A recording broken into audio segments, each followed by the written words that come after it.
Hello, everyone. Welcome to my YouTube channel, Prof.Jeffrey Sachs Fan World, and here is today's content.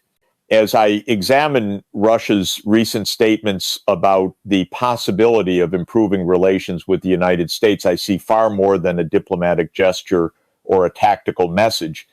What is emerging is the product of a long structural process, 3 decades of missed opportunities, geopolitical mistrust, economic constraints, and a deteriorating security architecture that no longer serves any nation's long-term interests. To understand why Moscow is signaling openness and whether this reflects concession, calculation, or necessity, we must look beyond headlines and examine the deeper historical and systemic roots shaping Russia's behavior. When the Soviet Union collapsed in 1991, there existed a genuine opportunity to build a European security order based on partnership rather than confrontation. Russia expected integration, cooperative frameworks, and recognition as a legitimate stakeholder in a newly forming post-Cold War system. Instead, what unfolded was a gradual but steady expansion of NATO eastward, justified by Western leaders as benign but interpreted in Moscow as a fundamental breach of trust. This early divergence in strategic narratives created decades of suspicion that hardened into doctrinal hostility. I view this not as an inevitable clash of civilizations, but as a failure of institutional imagination.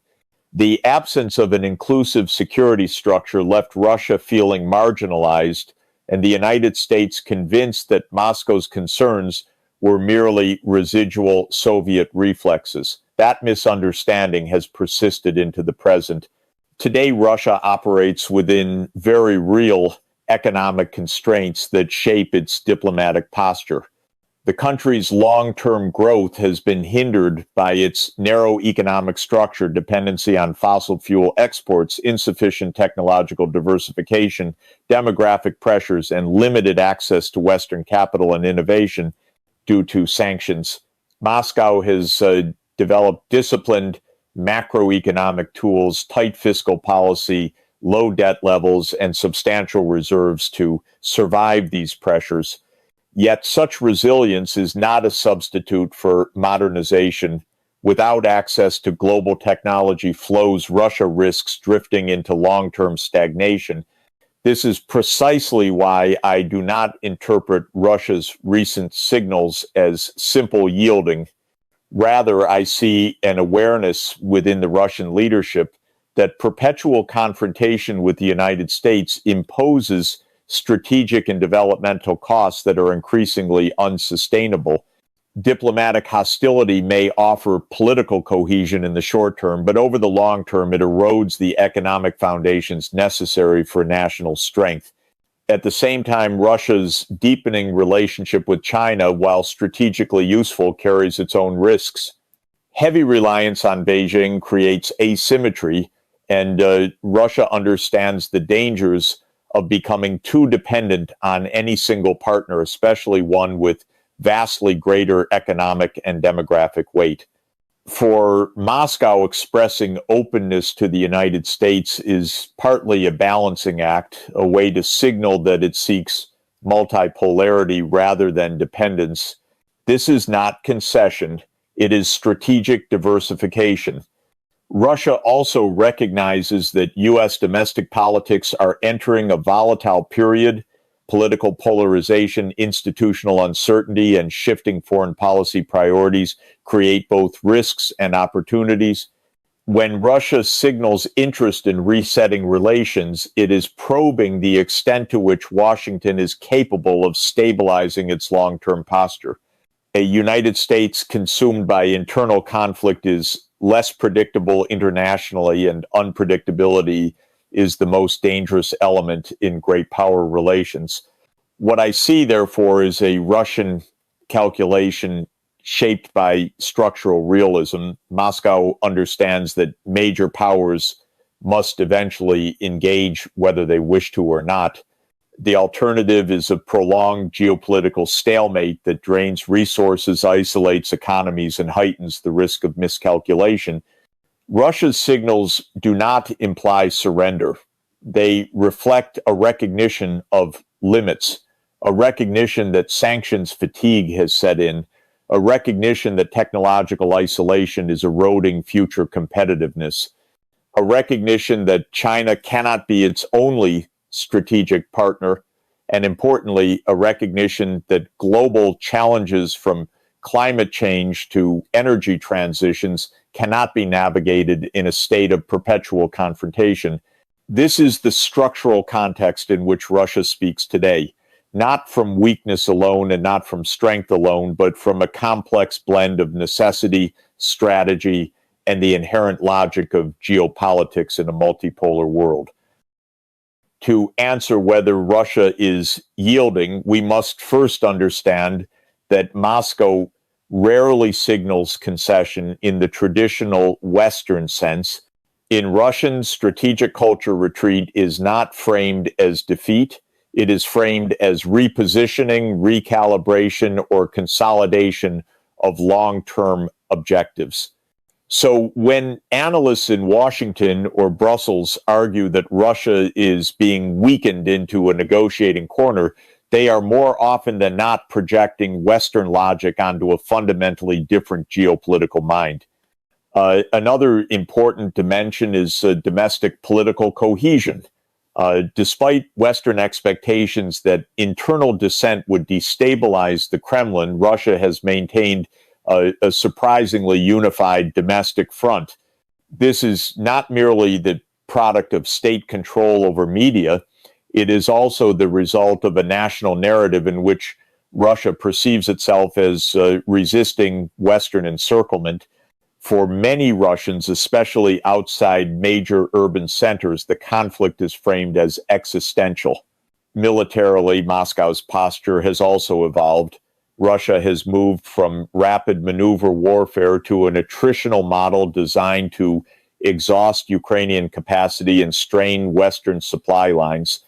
This shift often appears to Western observers as operational weakness, but it can also be understood as a calculated decision. A long war favors Russia's larger population, deeper industrial base, and hardened logistics.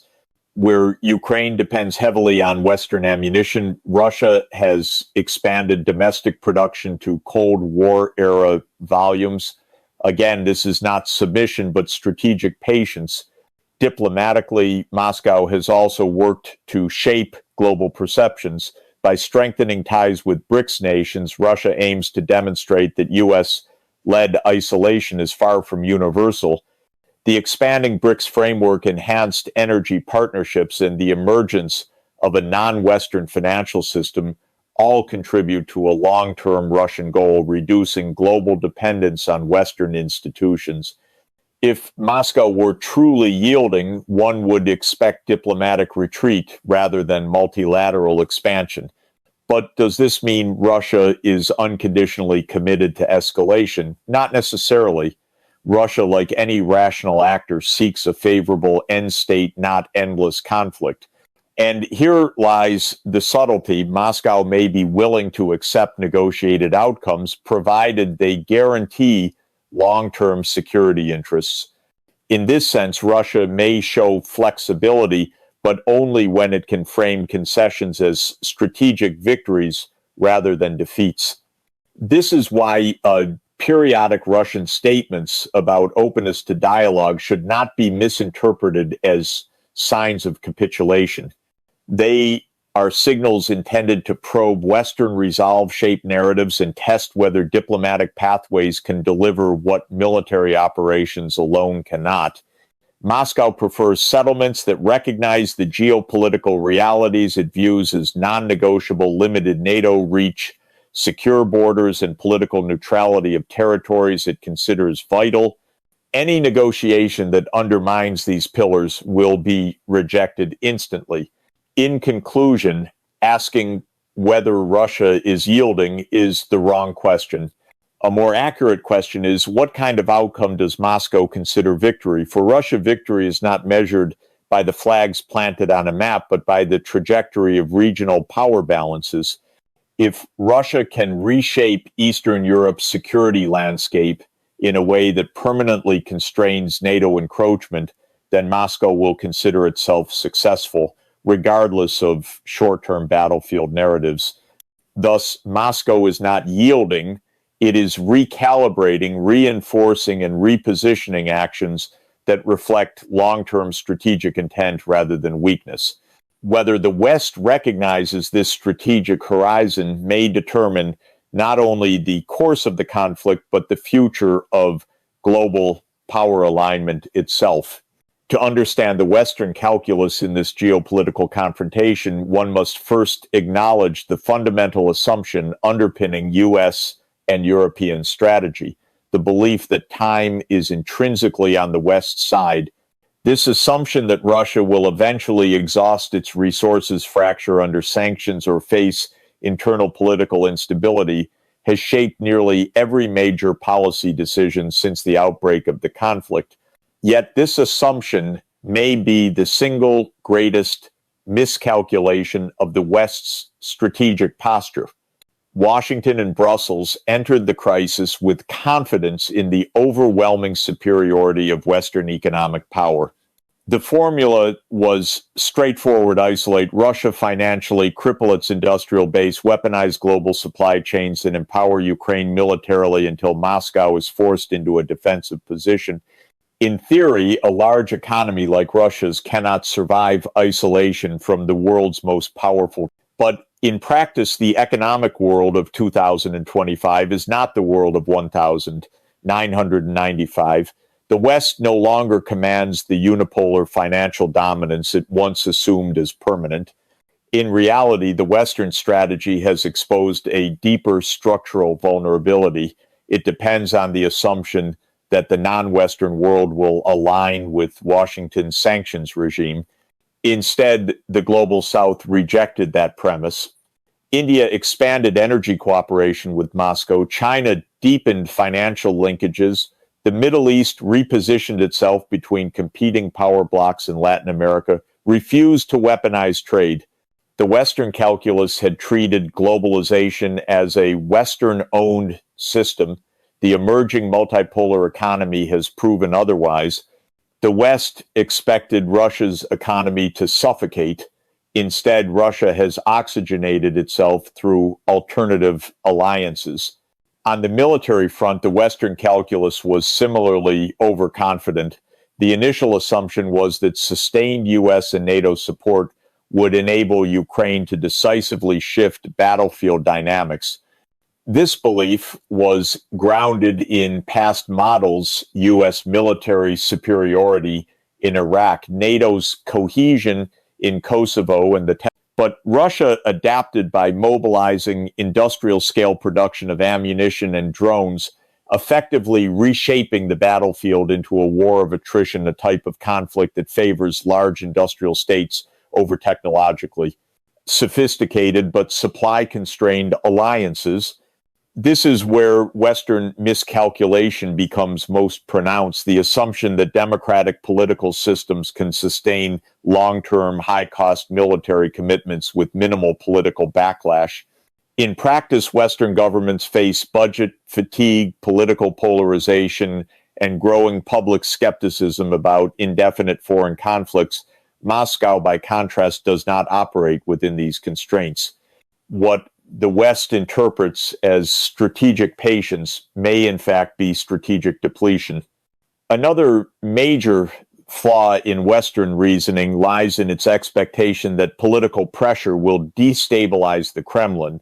Rather than fracturing Russia's political system has consolidated, Western policymakers misread Russian societal cohesion, expecting internal resistance to grow dramatically under economic strain. Instead, Russian political culture, shaped by history, adversity, and a narrative of Western encirclement, has produced resilience. The West anticipated fragmentation, Russia produced fortification. At the same time, Washington and European capitals continue to operate under the belief that Russia's global influence is diminishing. Yet Russia has leveraged the crisis to strengthen partnerships with China, Iran, India, Brazil, Turkey, and much of the global South. the Kremlin successfully positioned itself as the alternative pole to Western dominance, appealing especially to states skeptical of U.S. interventionism or economic conditionality. If the Western objective was global isolation, the outcome has been the opposite, a broader coalition that resists Western political leverage. So the question arises, is Western strategy truly strategic patience, or is it strategic miscalculation? Strategic patience implies a clear understanding of long-term dynamics, confidence in economic superiority, and the expectation that adversaries will eventually conform to Western frameworks. But the geopolitical environment has fundamentally shifted. Any meaningful reset between the United States and Russia requires far more than diplomatic theater or symbolic gestures. It requires a structural rethinking of the security architecture that has defined the post-Cold War era. For 3 decades, Washington operated under the assumption that Russia would gradually integrate into a U.S.-led global order, adopting Western economic norms, accepting NATO's eastward expansion, and aligning with liberal political frameworks. That paradigm collapsed. A reset is possible only if both sides acknowledge that the old architecture cannot simply be restored. A new one must be built. The first barrier to a reset is conceptual. The United States and Russia hold fundamentally incompatible visions of European security. Washington views NATO enlargement as a stabilizing force, a mechanism that anchors democracies and deters aggression. Moscow views the same process as an existential encroachment, one that threatens its strategic buffer zones and undermines its historic sphere of influence. Any reset requires a mutual understanding that security cannot be one-sided. If Washington insists that NATO's open door policy is immutable and Moscow insists that NATO's frontier must roll back, the dialogue collapses before it begins. The second barrier is political. In the United States, any attempt at rapprochement with Russia is politically radioactive. Domestic narratives shaped by years of confrontation and bipartisan skepticism frame Russia not merely as a rival, but as a malign actor whose influence must be contained. Congress, public opinion, and strategic elites overwhelmingly favor a posture of deterrence rather than dialogue. For a reset to occur, Washington must be willing to articulate publicly and coherently why engagement with Russia serves American interests. This requires political courage, something in short supply during a period of polarization. In Russia, the political barrier is different, but equally consequential. Moscow requires any agreement to be framed as a dignified and strategic victory, not a concession forced by Western pressure. Russian political culture places enormous importance on sovereignty, respect, and strategic parity. A reset will not occur if the Russian public perceives it as capitulation. Thus, the incentives must be structured in a way that offers mutual benefit, economic stabilization, sanctions, relief, and a predictable security environment without implying unilateral retreat. The third barrier is institutional. Decades of mistrust between military establishments, intelligence communities, and diplomatic corps have hollowed out the infrastructure of cooperation that once existed. Arms control treaties have been abandoned. Communication channels have deteriorated. Crisis mitigation mechanisms vital to avoid nuclear escalation are either dormant or absent. A reset cannot be transactional.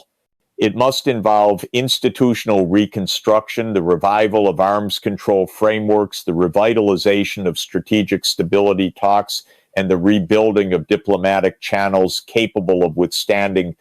Yet, despite these barriers, powerful incentives exist on both sides. For the United States, the rise of China has fundamentally altered the strategic landscape. Washington cannot effectively engage in a long-term geopolitical competition with Beijing while simultaneously being locked in a perpetual conflict with Moscow. A two-front rivalry is unsustainable. A reset with Russia, even a limited one, would free American strategic resources, military, diplomatic, and economic, allowing the U.S. to focus on the Indo-Pacific, where the balance of global power is increasingly shaped. For Russia, the incentive lies in economic normalization. While the country has adapted to sanctions, deep structural challenges remain: restricted access to technology, aging infrastructure, and limited financial integration. Russia understands that long-term prosperity cannot be built on isolation.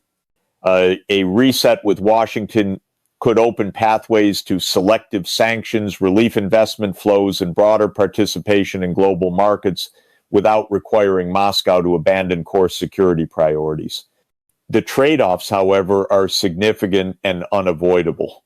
For the United States, the biggest trade-off is acknowledging that NATO's expansion has strategic limits and that a stable European order requires some form of neutral security buffer, a concept politically difficult but strategically necessary. For Russia, the trade-off involves accepting that its influence over neighboring states is not absolute and that sovereignty in the post-Soviet space must be respected even if geopolitical alignment varies. In the end, a U.S.-Russia reset would require realism, not idealism. It requires acknowledging the world as it is a multipolar system where no single power can dictate terms. It requires replacing coercive expectations with negotiated equilibrium.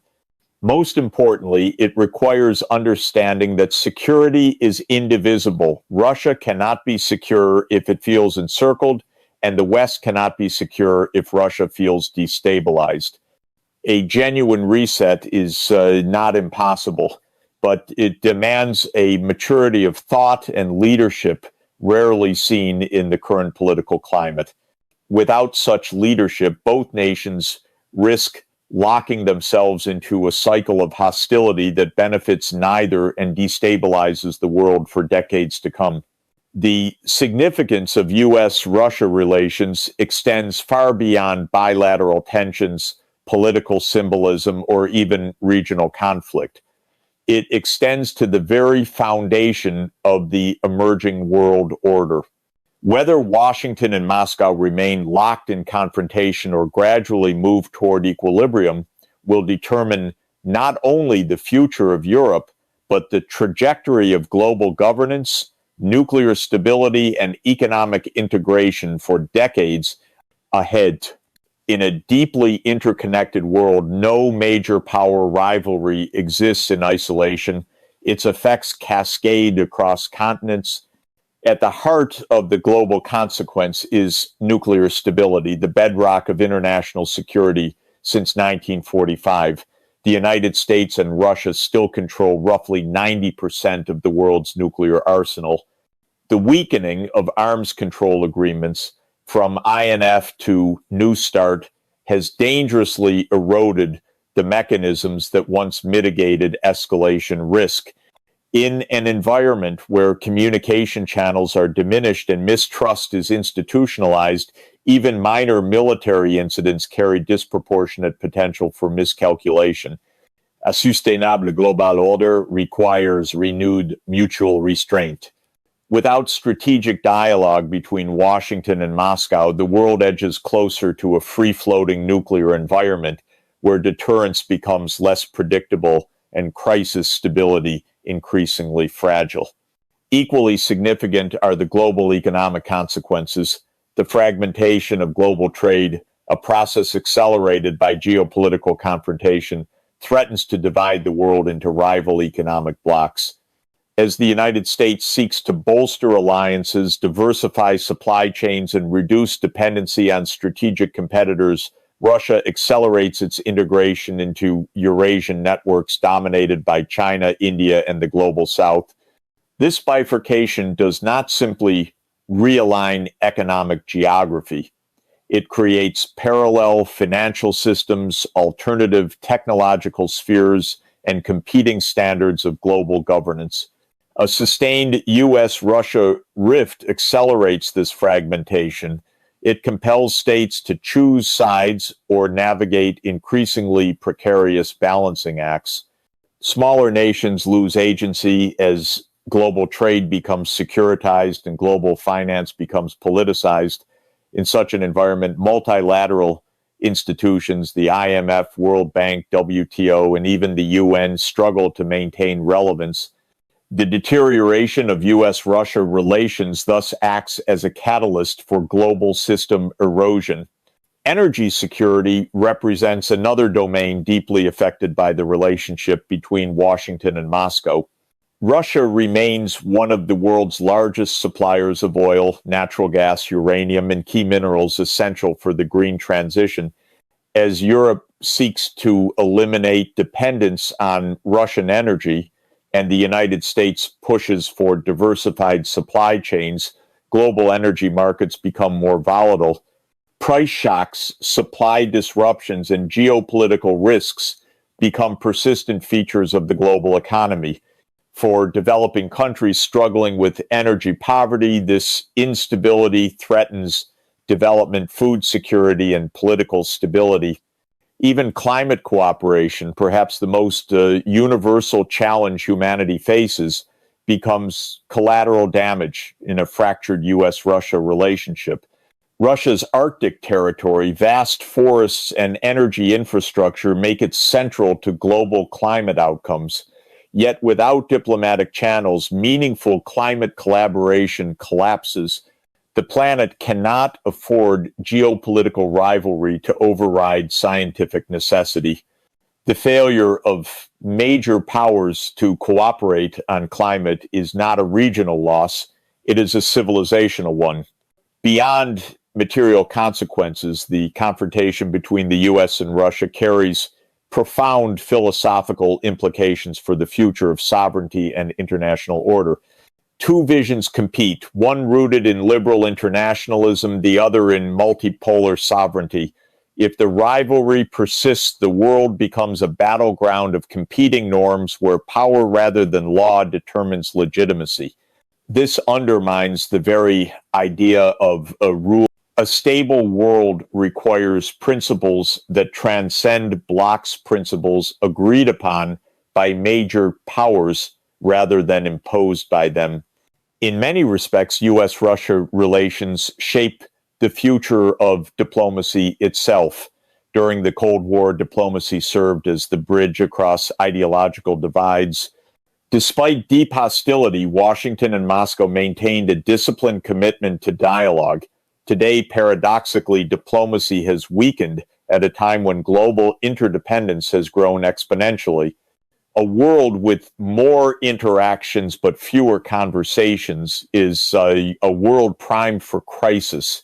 The consequences extend to the global South, which increasingly rejects the assumption that global leadership resides exclusively in Western capitals. Nations in Africa, Asia, and Latin America now play a decisive role in global politics, leveraging their autonomy to shape multipolar outcomes. The more Washington and Moscow clash, the more these states are compelled to step forward as intermediaries, negotiators, or architects of alternative economic frameworks. In this sense, the U.S.-Russia rift accelerates the rise of the global South as a strategic force, a development neither superpower fully anticipated. Ultimately, the state of U.S.-Russia relations is not merely a bilateral issue. It is a structural determinant of global stability. The world is at a crossroads. Either the two powers rediscover the principles of pragmatic coexistence, or they continue on a path that destabilizes nuclear security fractures. The global economy undermines climate action and erodes the institutions that safeguard peace. A sustainable world order requires that both Washington and Moscow recognize a shared truth: global security is indivisible. No nation can achieve lasting safety through the insecurity of another. the future will be defined not by victory over an adversary, but by the ability to construct a system where cooperation is not an aspiration, but a necessity,